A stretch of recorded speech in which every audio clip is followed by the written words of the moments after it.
ஜக்காத்தை கொடுக்க வேண்டும். அல்லாஹ் சொல்லக்கூடிய இந்த 8 வகையினராக இருக்க வேண்டும். அதுல முதல்ல அல்லாஹ் சொல்லும் போது ஏழைகள், அடுத்து அல்லாஹ் சொல்றான் ஏழைகள்.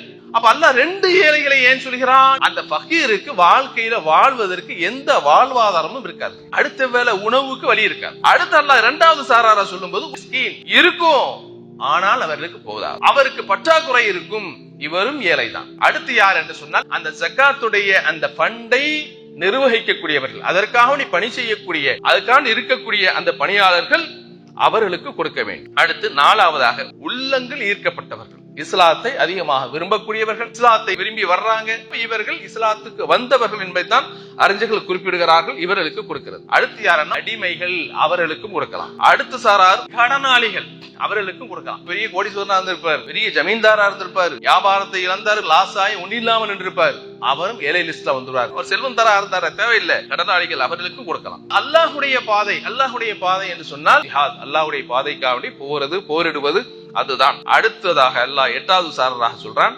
வழிபோக்கனுக்கு ஜகாத் கொடுக்கலாம். திடீர்னு வந்து நிற்கிறார், எல்லாத்தையும் தொலைச்சிட்டார், லக்கேஜை விட்டுட்டார், காசை விட்டுட்டார், பேங்க் கார்டை விட்டுட்டார், எதுவுமே இல்ல, அவருக்கு கொடுப்பதற்கே ஆள் இல்ல, அவருடைய ஊருக்கே போக முடியாதுங்கிற சூழல்ல வந்து தள்ளப்பட்டு இருக்கிறார்னா இவருக்கு நீங்க கொடுக்கலாம். ஆக இந்த 8 சாராருக்கு கொடுக்க வேண்டும் என்பதை நாம் புரிந்து கொள்ள கடமைப்பட்டிருக்கிறோம்.